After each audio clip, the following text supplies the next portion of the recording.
Hi everyone, and welcome back to The Explainer. Today, we're bringing a ton of energy to a seriously fascinating intellectual journey. We're going to explore how some of the most profound, abstract, spiritual ideas in human history were actually transformed into practical, everyday frameworks. Frameworks that you and I could literally use today. We're looking at two absolute titans of Indian thought, Swami Vivekananda and Rabindranath Tagore. Let's just dive right into our roadmap for today. First, we'll unpack Vivekananda's practical Vedanta, before moving into his views on the oneness of humanity.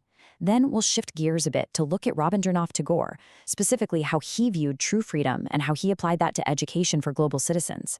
Finally, we'll tie the whole shebang together with a look at the spiritual humanism philosophy. But right before we start, I want to pose a question that might honestly shatter a few illusions. Think about this. Can ancient spirituality be highly rational? And not just rational, but actually in perfect agreement with modern science? We so often picture spirituality as this total detachment from the real world, retreating into a cave in the mountains.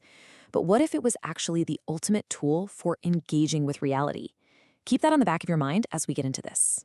All right, Chapter 1, Vivekananda's Practical Vedanta.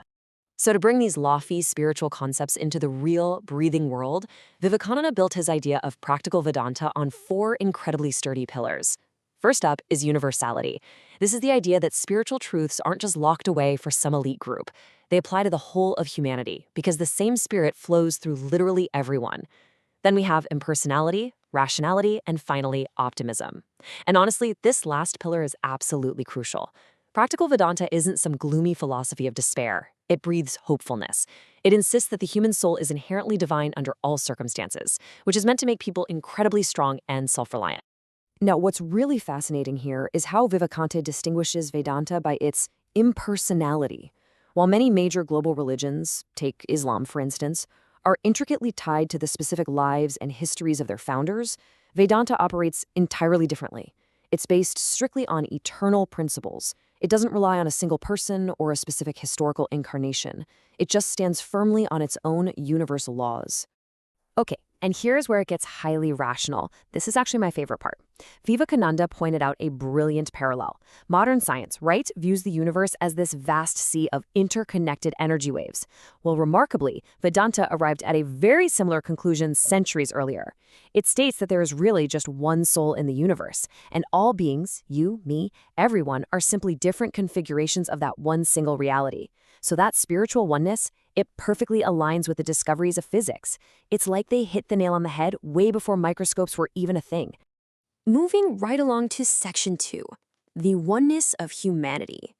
So, if we accept this scientific and spiritual interconnectedness, how does it actually impact how we treat each other in the real world?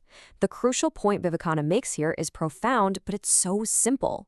Why should we be ethical at all? Why should we love our neighbors? Well, it's not because of some threat of punishment. It's because, fundamentally, you are your neighbor. Seeing yourself in others forms the absolute firmest ground for all ethical teaching. You love another person because you literally see yourself in them. And he doesn't just leave this as a nice, feel-good thought. He connects this philosophical oneness directly to the practical, political world we live in right now.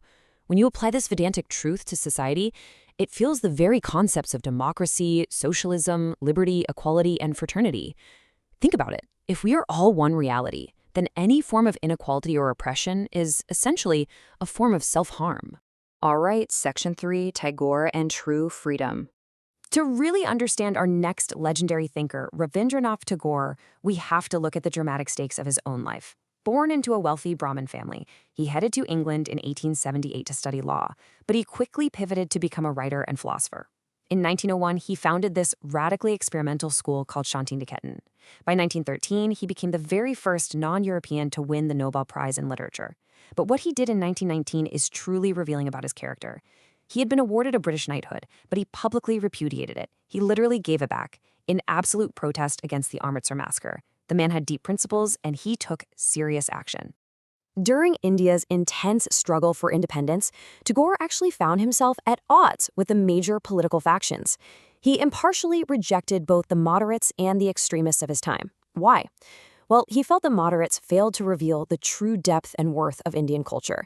On the flip side, the extremists were so laser-focused on their techniques of action that they completely ignored deep social customs and traditions. Tagore wasn't interested in just swapping out the government. He was seeking a comprehensive, organic, social and cultural growth for the entire nation. Notice how Tagore structures his philosophy here. He believed political freedom is essentially meaningless without spiritual freedom guiding it. For him, self-realization is what truly enlightens the soul. Furthermore, he strongly pleaded for self-government, and not just for India, but for places like China and Siam as well, seeing it as the necessary medicine to cure political ailments. For Tagore, it's a package deal. You cannot separate the freedom of the individual from the freedom of the nation. They just reflect one another. Okay, let's look at Section 4, Education for Global Citizens. So you might be asking, how do you actually build a society capable of that kind of true freedom? Well, at his school, Shantiniketan, Tagore created an organic curriculum that sounds incredibly modern even by today's standards. He believed learning should be an individualized, genuinely pleasurable experience. Instead of sitting in rigid, stuffy classrooms all day, the schedule was flexible and actually based on the weather. Classes revolved organically around nature. He championed using the mother tongue as the primary medium of instruction. He integrated yoga and sports for physical development. And above all, he designed entire experience to foster international cooperation and universal brotherhood. He wasn't just churning out students, he was literally training global citizens. And finally, Section 5, the Spiritual Humanism Philosophy. So what exactly is spiritual humanism? At its core, it's the experience of feeling complete oneness with the universe and having an active, genuine love for all humanity. But what's absolutely vital to understand here is what it isn't. It does not ask you to abandon the world. It doesn't ask you to practice harsh asceticism or to completely detach yourself from society. Actually, scratch that. It's the exact opposite. Tagore's humanism tells you to embrace the aesthetic beauty of the world around you. It places the utmost importance on man, saying that man is an end in himself. And this brings us to the ultimate climax of our explainer today. Let's contrast spiritual humanism with hedonism and utilitarianism, philosophies that are mainly focused on maximizing short-term personal happiness before we inevitably pass away. Spiritual humanism completely, totally rejects that narrow, selfish kind of individualism.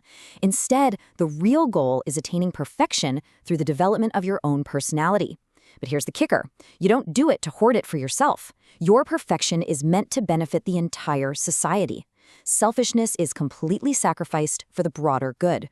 I want to leave you with this final, provocative thought. Tagore firmly believed that God is simply a symbol of human perfection, that it is the consciousness within man that makes him perfect.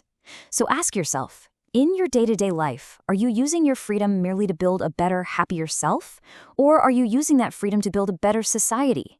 The true masters of practical Vedanta and spiritual humanism would argue that you simply cannot do one without the other. Thanks so much for joining me on this explainer. Keep learning, and I'll see you next time.